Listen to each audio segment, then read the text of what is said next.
এই মুহূর্তের অত্যন্ত গুরুত্বপূর্ণ খবর। আবারও অনিশ্চয়তার মুখে রাজ্যের স্কুল সার্ভিস কমিশনের নিয়োগ প্রক্রিয়া। নিয়োগের ওপর স্থগিতাদেশ দিল কলকাতা হাইকোর্ট। ঠিক কী ঘটেছে ব্যাপারটা তা জেনে নেব আজকের এই ভিডিও থেকে। তার আগে বলে দিই যে এই খবরটি প্রকাশিত হয়েছে নজরবন্দি.in এই অনলাইন পোর্টালে, যেটা শেষ আপডেট করা হয়েছে আজ অর্থাৎ বৃহস্পতিবার 24শে জুলাই। হাজারো পরীক্ষার্থীদের প্রস্তুতি, স্বপ্ন এবং মানসিক স্থিতি এক মুহূর্তে থমকে গেল আদালতের এক নির্দেশে।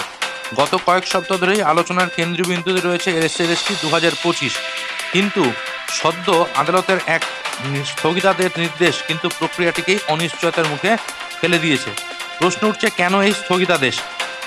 কলকাতা হাইকোর্টের বিচারপতি স্বপনকান্তি চট্টোপাধ্যায়ের ডিভিশন বেঞ্চের এক অন্তর্বর্তী আদেশে এসএলএসটি 2025 পরীক্ষা স্থগিত রাখার নির্দেশ দেন।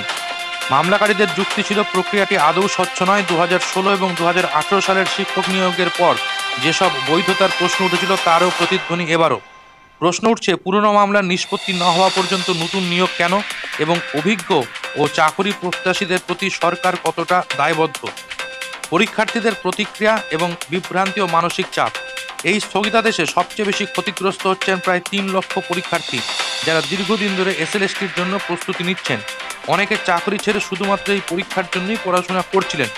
এ প্রসঙ্গে এক পরীক্ষার্থী জানাচ্ছেন, মনে হচ্ছে আমাদের ভবিষ্যৎ নিয়ে কেউ চিন্তিত নয়, শুধুমাত্র রাজনৈতিক চাপানুতর চলছে। প্রশাসনের ভূমিকাও অস্বচ্ছ নাকি চাপে? সরকারি মহলের বক্তব্য অনুযায়ী সব নিয়ম মেনেই এসএলএসটি 2025-এর বিজ্ঞপ্তি প্রকাশ করা হয়েছিল, কিন্তু প্রশ্ন উঠছে, কেন পুরনো মামলাগুলি নিষ্পত্তি না করে নতুন সার্কুলার? কেনই বা আদালতের রায়ের আগেই আবেদন গ্রহণ ও কেন্দ্র নির্ধারণ? একাংশের মতে এটা ছিল রাজনৈতিক চাপের ফল, কারণ বিধানসভা নির্বাচনের আগে চাকরি সংক্রান্ত ঘোষণা সরকারের পক্ষে সহায়ক। জনমতের পরিবর্তন, রাজনৈতিক চাপ বাড়ছে। সোশ্যাল মিডিয়া এবং বিভিন্ন জনমত সমীক্ষায় দেখা যাচ্ছে, বেশিরভাগ মানুষ মনে করছেন আদালতের এই পদক্ষেপ দীর্ঘমেয়াদে সঠিক, যদিও তীব্র হতাশা তৈরি করেছে। কিন্তু এখন ভবিষ্যৎ কি? যেটুকুনি জানা যাচ্ছে তাতে এই মামলার আগামী শুনানি রয়েছে 1 আগস্ট 2025। আদালত সেদিনই চূড়ান্তভাবে বলবে এসএলএসটি 2025 আদৌ হবে কিনা। যদি এই প্রক্রিয়া বাতিল হয়, তাহলে আবারও হাজার হাজার প্রার্থীকে দীর্ঘ প্রতীক্ষার মধ্যে দিয়ে যেতে হবে এবং প্রশাসনের প্রতি আস্থা তখন ভেঙে পড়ার সম্ভাবনা তৈরি হবে। এসএলএসটি 2025 আর শুধু একটা পরীক্ষা নয়, এটা এখন একটা রাজনৈতিক, প্রশাসনিক এবং নৈতিক প্রশ্নে পরিণত হয়েছে। আদালতের রায় আইনের শাসনের সপক্ষে হলেও প্রশাসনের দায়িত্ব স্বচ্ছতা নিশ্চিত, তা না হলে জনমনে অসন্তোষ বাড়বে।